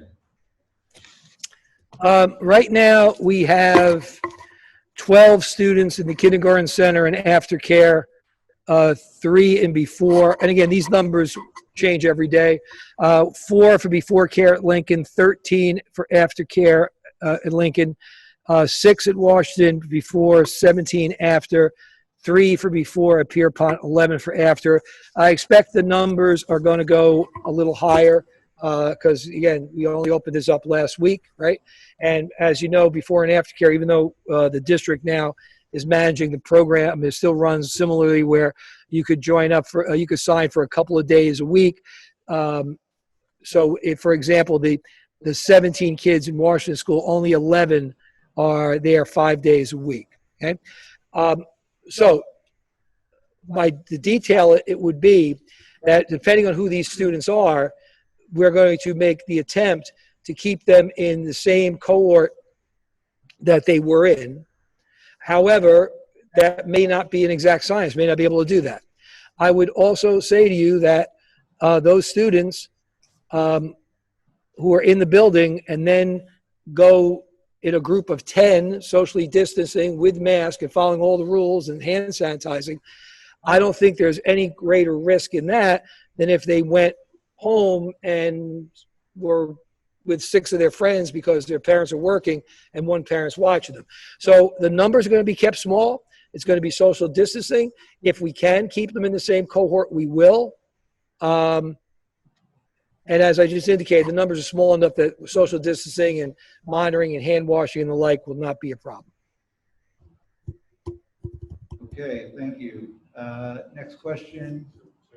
Yep. If I could interject, I know that there's a lot You of, talk right into the mic. I know there's a lot of questions that the community has. Yeah. But generally speaking, the forum is that the community makes a public comment, right? As opposed to Q&A. There's a lot of really good information in our FAQs that I think might answer some of the questions that some of the folks have. They're obviously very good, very important questions. I think what the REA has provided us, while I wish I would have had it a little sooner, I think it's very well taken, and I think there's many, many good points in it. But you know, I do think that perhaps either there's a way to coalesce some of these points together, more salient, because I just feel like the nature of our Q&A here isn't what a public forum is designed for. I respect the fact that we're trapped partially in Zoom world in a pandemic, but that would just be my recommendation. Yeah. So for those of you who didn't hear exactly what Mr. Mazzone said, it's really the idea that, you know, we do have robust plans. There are FAQs there, and that the intent of the meeting open to the public is for people to be able to make comments. We understand that people have questions, and we can try to think about a way in which to you know, provide responses to things that might be a different format than the Q&A, which isn't, you know, quite the format here. So I think what we can do is I'll just share the last 2 comments just by the same person, just so everyone's heard the comments that are out there. So Barbara Burns, 98 Mortimer, said on the days grades 4 to 12 are not in the building, she was asking about if they'd be given assignments on Google Classroom or watching the class online, and also noted difficulty for students with learning disabilities to distance learn, and wanted to understand the plans for IEP students for phase 2 to attend 5 days. I'll answer real quickly, okay? If Ms. Burns, Sergio, yep, I'll answer those 2 questions. First question, 4 to 12 students not in the building, hybrid days, they could be doing either or both. There will be some opportunity for on the hybrid day to zoom in.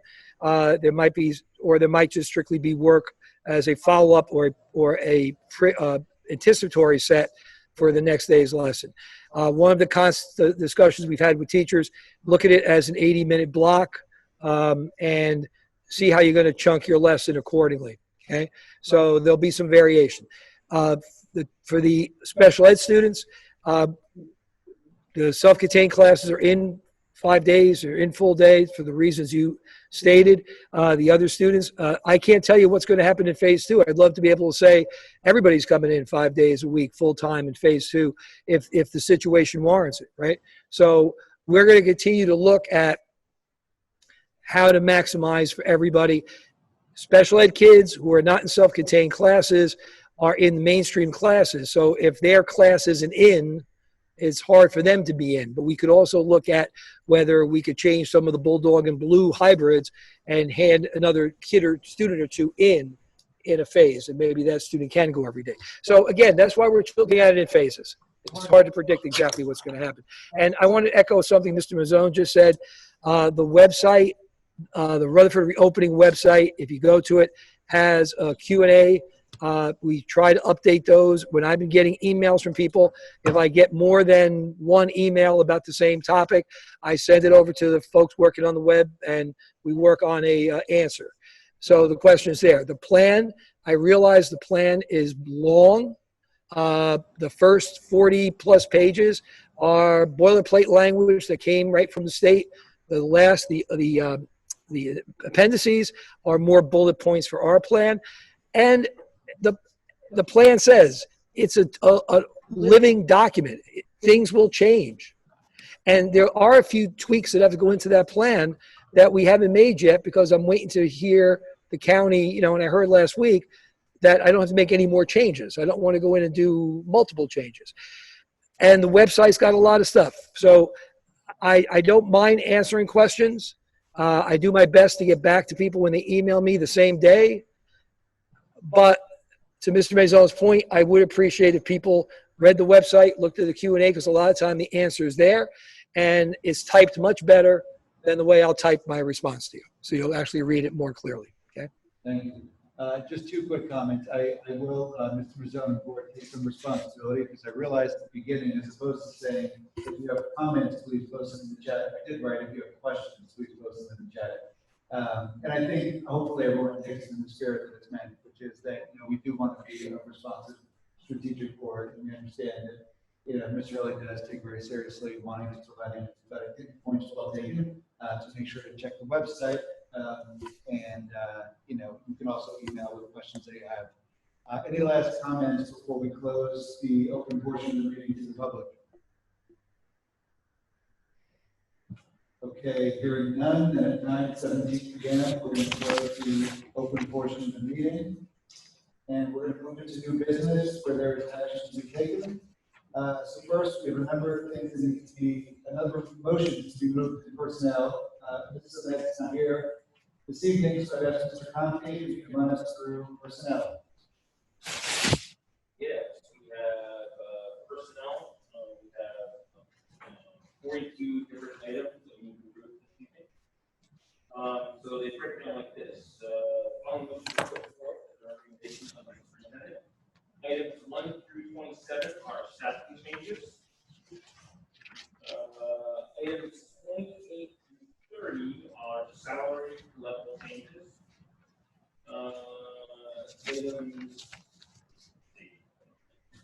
Items 31, 30 is high school co-curricular.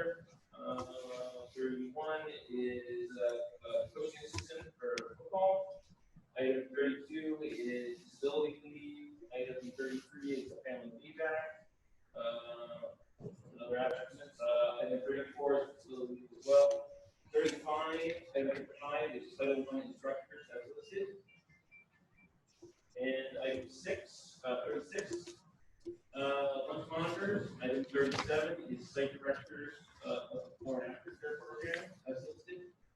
Item 38 is counselors of before and after care programs as listed.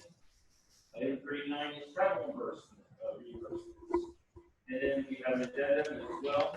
Those are items 40, 41, 42. Those are all, item 40 is a Spanish teacher union. Item 41 is a part-time teacher union. And item 42 is a salary level change.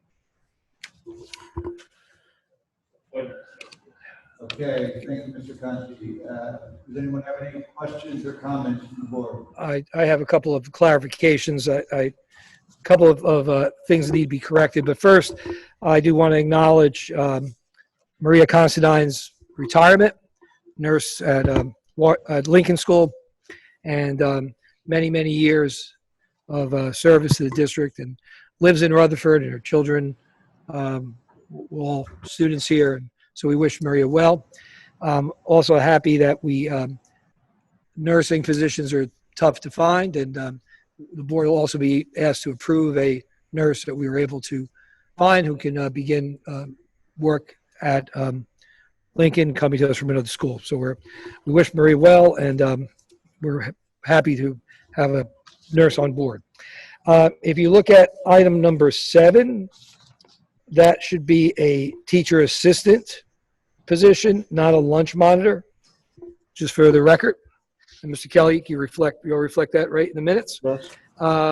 If you look at item number 19, Kelly DeBello should be a language arts teacher at the Union School, not the high school. And number 18, we are moving that.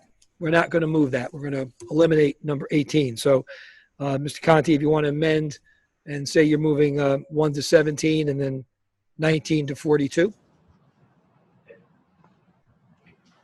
Item 18 Item 18 is being removed. Yep.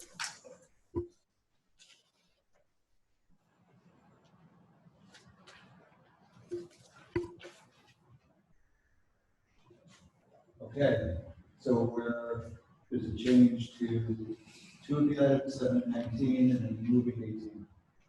Any other questions or comments from board members? Here, and Mr. Conti, do you want to move those? I'd like to move items 1 through 17 and items 19 through 42. Okay, thank you. Do I have a second?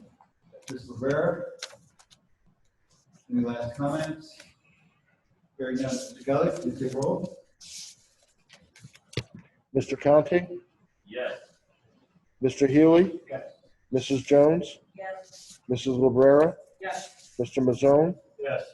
Dr. Racine, Yes. that was a yes. Yes. Mr. Sprayberry, Yes.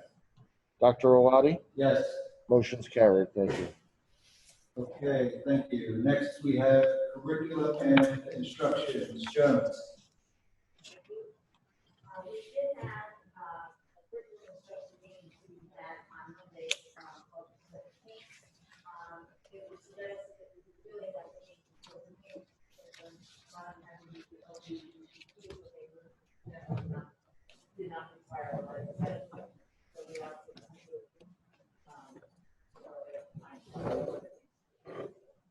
there are 11 resolutions on tonight. Resolution 1 is that the open plan be submitted to the Department of Education and Oregon County Office. Resolution number 2 is control. You want to read them? I think for this, maybe you could summarize them. You want me to summarize them? Okay, I mean, for the sake of time, the first goal deals with developing building level committees and a district level committee dealing with equity, and to do a review of our current practices and curriculum, and if there's a need to address any items, to address them, both in terms of every part of the district's function, okay?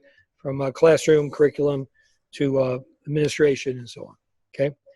And again, this is a goal I think that's timely, and I think it's a goal that's needed, and it's a goal that, you know, I would say we don't have a lot of issues and problems, but I'm saying that without really taking that deep dive to find out.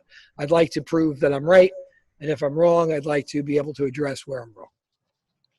The second goal is a carryover on social emotional learning, but also with a little more focus on students and staff transitioning to the new year and coming back to school following the being out of school remote learning.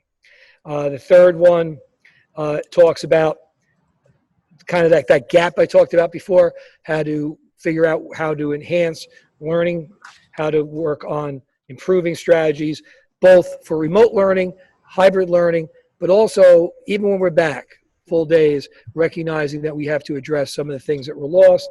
And the last goal for the district will be to continue to communicate with the board, with the public, not just the school public, but the general public, the total population, updates about the ongoing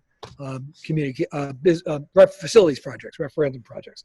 So all four goals for the district reflect what to a certain extent, what building goals are and what we should be working on. These are different from the board goals now, right? These are the district goals that I report on to you as opposed to board goals, which you kind of self-report on. Okay? Back to you, Ms. Jones. Resolution number 3 is for revised and distributed vote for Resolution 4 is for Taking County. There is one student that's grade 9. Resolution 5, out of district replacements. There are many totaling $1,664,806.88. Resolution 6 is school improvement panels at Washington School. The history of staff members and approved rate. And resolution 7 is school improvement panel at Washington High School. Resolution 8 is Title I services contract at Dearborn School at a cost of $9.50 Resolution 9, the Title I service contract. This is a reading and writing project, network, and this is at Washington. Resolution 10, a professional development plan, for the school year 2021, and resolution 11 is professional development safety program.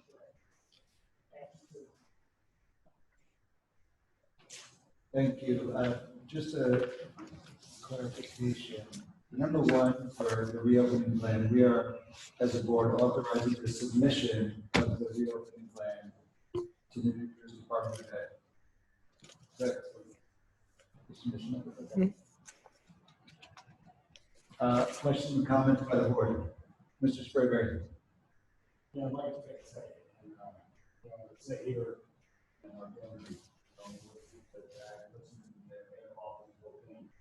you know, somebody I think about is, you know,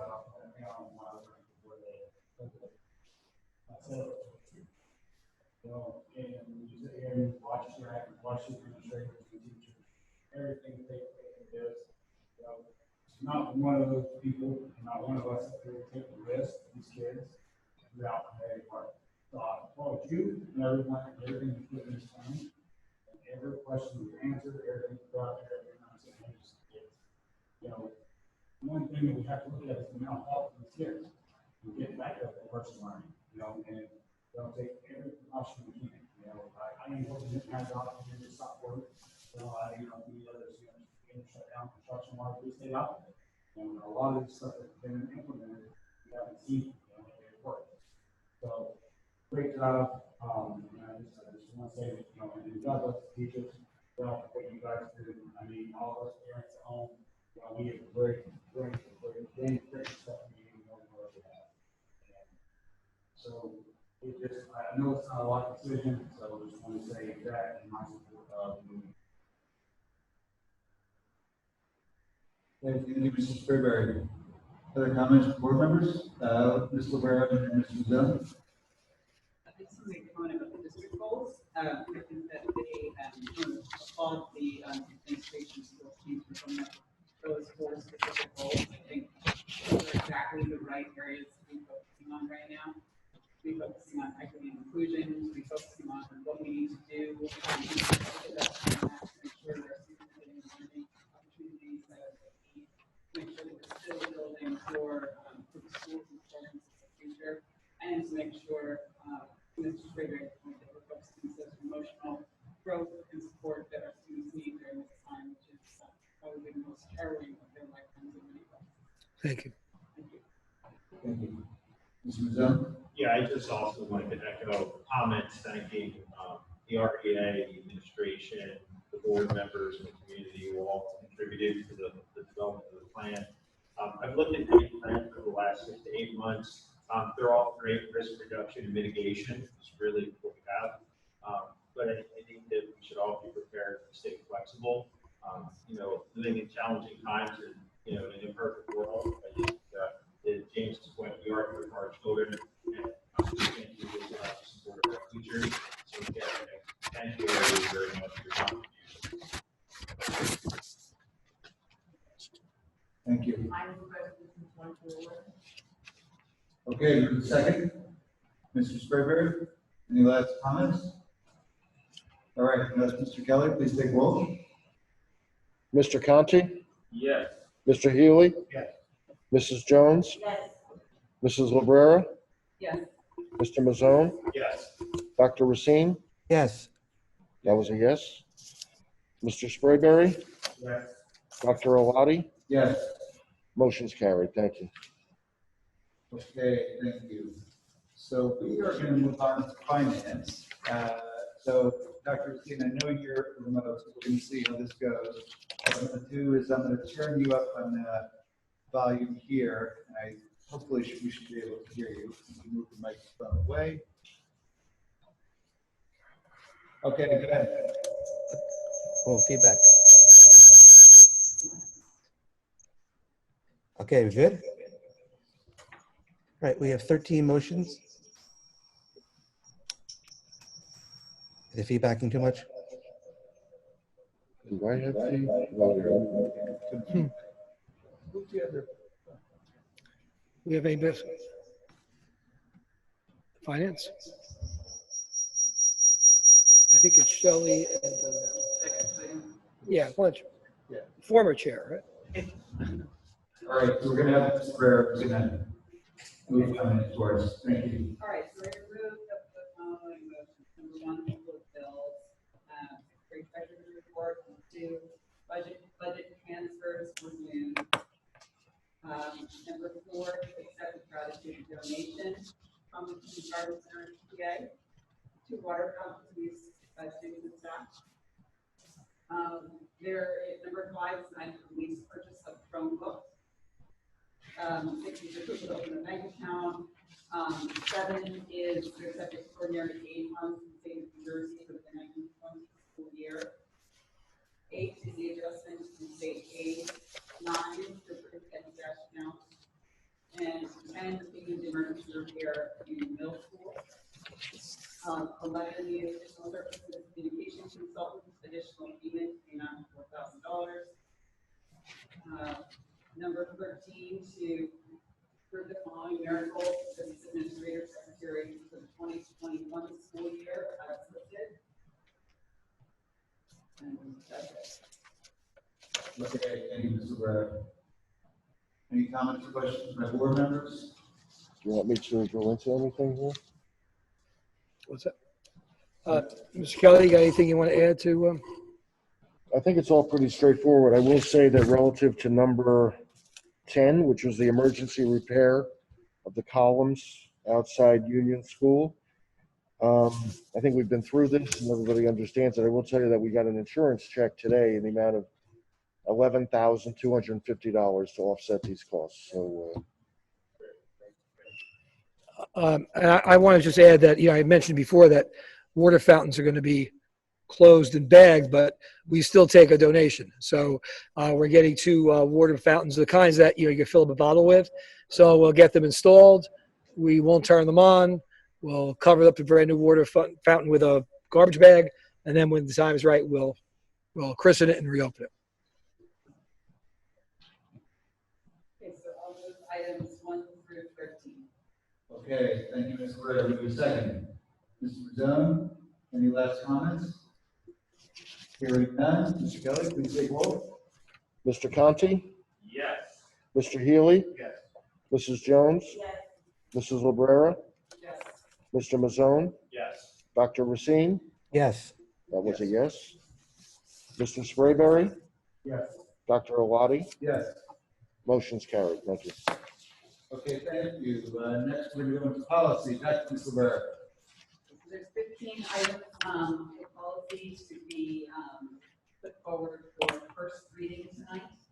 The first is a new policy, and the major, with the exception of one, are all revisions to existing policies.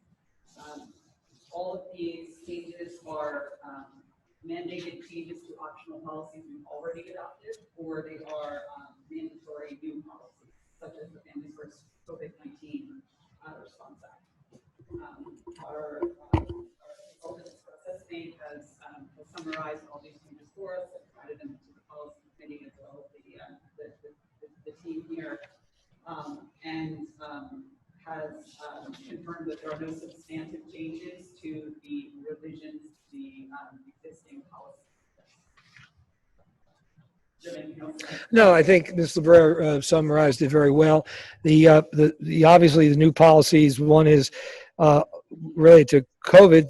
The first is the changes, the expansion to various leave, medical leave, family leave that were impacted by COVID. There's 6, 7 categories, I guess, that you could fall under. It is a challenging and complicated Rubik's Cube. Mr. Kelly did attend a week-long webinar, or course, I guess, was more than a webinar, a week-long, on how to work through all of this. So he's been a big help in terms of going through these.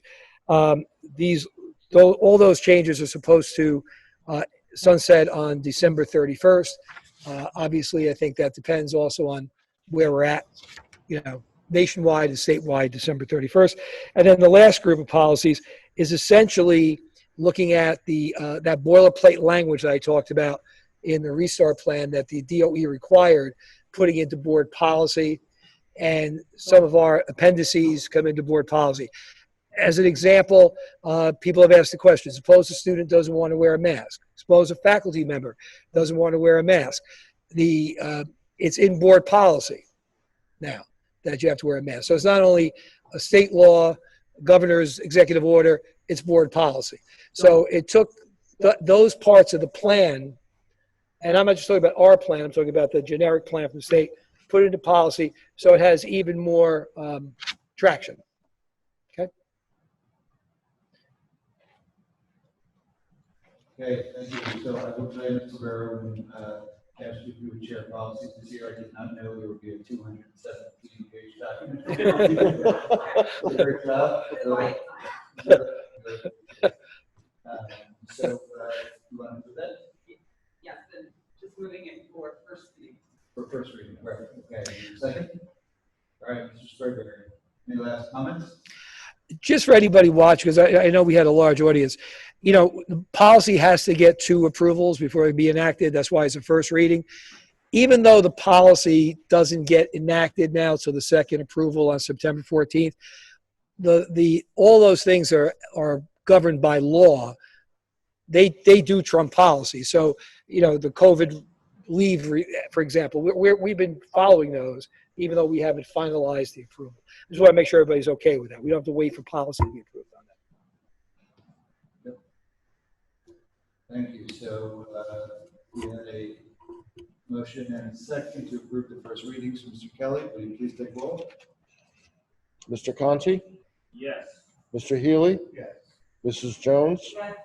Mrs. Librera, Yes. Mr. Mazzone, Yes. Dr. Racine, Yes. that was a yes. Mr. Sprayberry, Yes. Dr. Oladi, Yes. motion's carried. Thank you. All right, thank you. We're going to move on now to buildings and grounds. Mr. Healy. So we did not have a meeting, we did have before.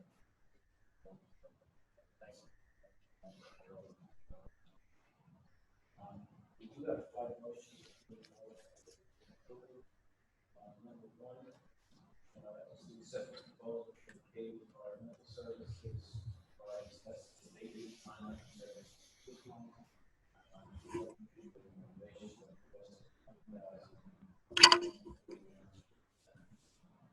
Number 2 is to accept a proposal from Lincoln Landscaping to provide landscaping services to public facilities for the school year 2021.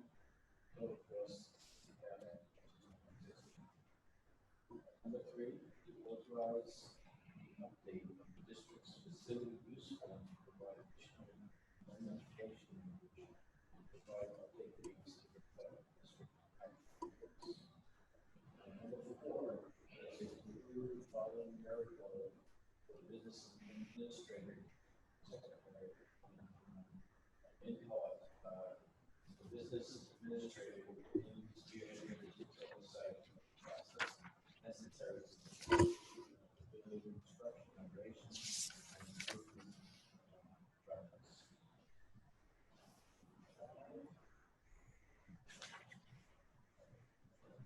Change orders, but sometimes to approve allowance and adjustments to things of existing contractors for unanticipated work needed on the various capital projects of the schools. And this is the total of $130,000. And I guess Mr. Kelly possibly just give us some background on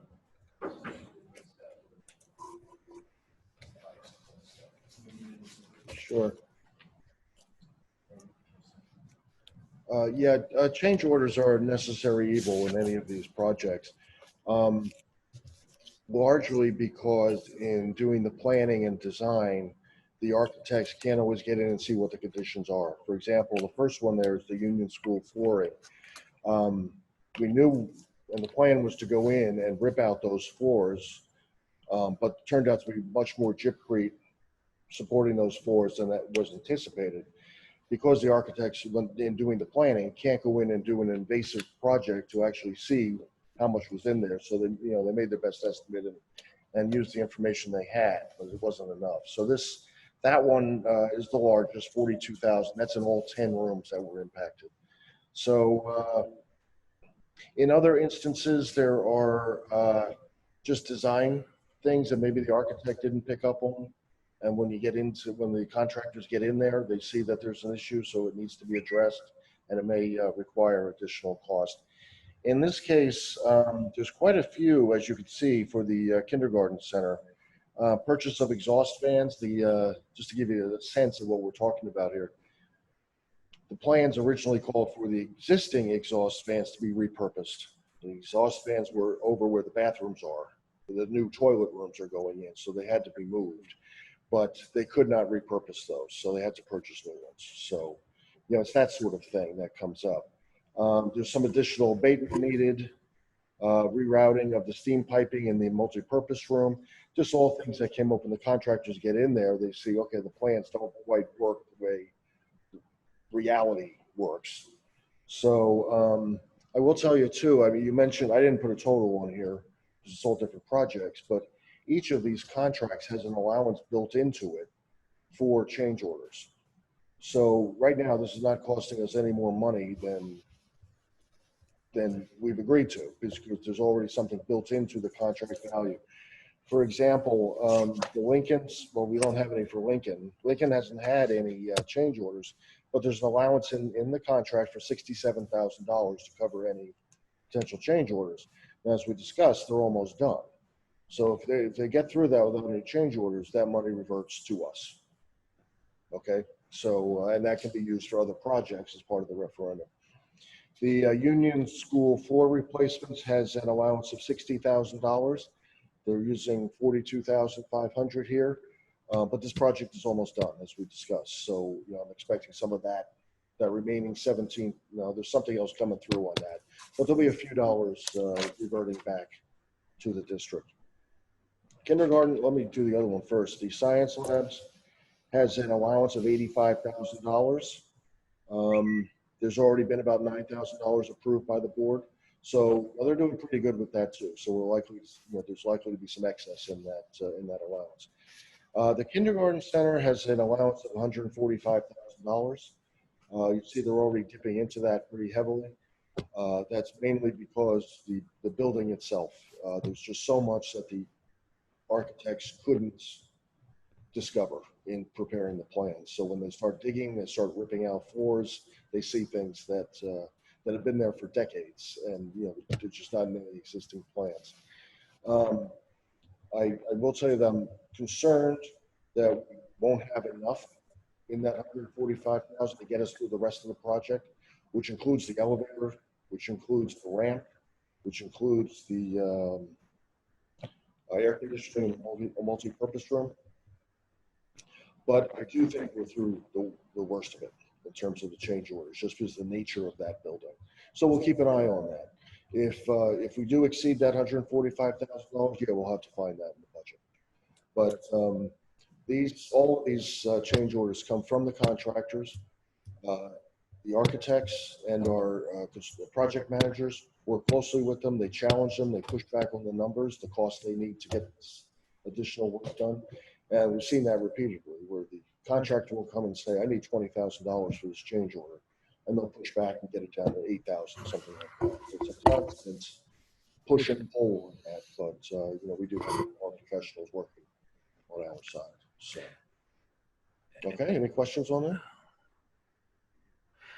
And I just want to echo something Joe just said about EPIC and PSA. Having worked with EPIC, the last renovation, I knew the quality that they would bring. Having worked not with PSA, but although Rachel is now the lead architect, Kellen is part of PSA. Working with Kellen, I knew that he always was very proactive on the district's behalf with things like change orders and plans. I never could have imagined that the amount of time that I haven't been able to spend on the project because of everything else going on. And they have really stepped up with very thorough and succinct reports for me, daily reports, weekly detailed reports. And to like Joe said, they have really, they've always done a good job. They've really risen to the occasion because I think they recognize the amount of time that the district, and Joe as well. I mean, Joe's been immersed in the, all this PPE that we're talking about that we got. We only have gotten it because Joe has been able to manage the budget to get the money and get the orders out. So I really want to give them to let the board be aware and the public be aware of what a good job our project management team is doing in overseeing the project. And I appreciate the comments that you gave before to me and to Joe, but really, I'll speak for myself. I know they're carrying a bigger load than they would have in normal years. Okay, thank you both. Any other comments or questions by board members? Okay, hearing none, I see like you want to move that? Yes, we'd like to move this one. Okay, as a second. Mr. Conti, any last comments or questions? Hearing none, let's Mr. Kelly, please take roll. Mr. Conti, Yes. Mr. Healy, Yes. Mrs. Jones, Yes. Mrs. Librera, Yes. Mr. Mazzone, Yes. Dr. Racine, Yes. he says yes. Mr. Sprayberry, Dr. Oladi, Yes. motion's carried. Thank you very much. Okay, thank you. We're going to move on to old business. I have one bit of, it's not really old, well, it's kind of old business. I want to just mention the board goals that I sent to you all for consideration. One is a carryover of the goal that we spent quite a bit of time last year as a group, right? You spent a lot of time as a group developing, and we had met with strategic planning to identify certain areas that we were going to focus on in the coming year. And then, we got a big curveball thrown at us and we got deviated. So I think that would be a goal to carry forward. That would be my suggestion, and pick up right where we started last year, and maybe, maybe revisit the items we were going to pursue, and now look at with the new stuff happening, maybe add a few more items, right? The second and third ones were with the upcoming bargaining units that will need a contract, and that's always something I think that the board should have a goal to try to get contracts done within the year. And the last one is kind of a corollary of the district goal, where the district goal was about communicating about the project. The board's goal was to continue the work that Mr. Kelly's doing with the finance and building and grounds to make sure the board's on top of the financial side of it. So I know it's late. We don't need to talk about these tonight, and we're missing some members, but September will be here, the next meeting. So if you want those as goals to go forward and you want to talk among yourself, or let me know, we can put those on the next agenda for approval. Or if you want to wait till the first meeting in October, we could do that. We could talk about the next meeting. I'll wait to hear from you. But I think there's merit in moving with those goals for the reasons I gave. So I don't know if you want to comment now or let it go. And I'm not going to comment now for the purpose of time. I do think it may be something that the strategic planning committee wants to just review together. Sure. Before the next meeting.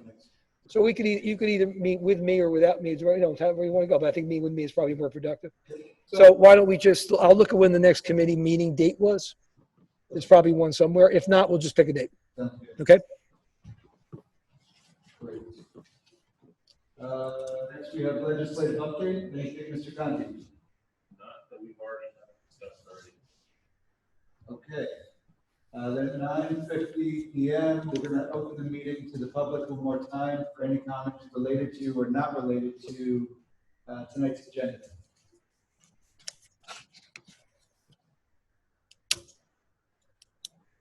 Any comments on Zoom? No. Any comments in person? All right, hearing none. At 9:50, we are going to close the meeting. We don't need an executive session.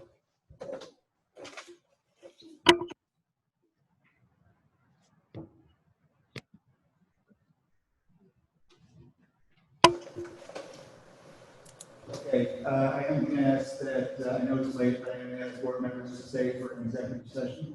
I think it's important that we have that this evening. And maybe 20 minutes or so, we'll be there. Motion. Uh, Motion? Somebody move that? Yes, we need a motion to go into executive session. All right, Mr. Mazzone, second by Ms. Jones. No, it's nothing? No? Yeah, what's the purpose? What's that? I think we should stay in this room.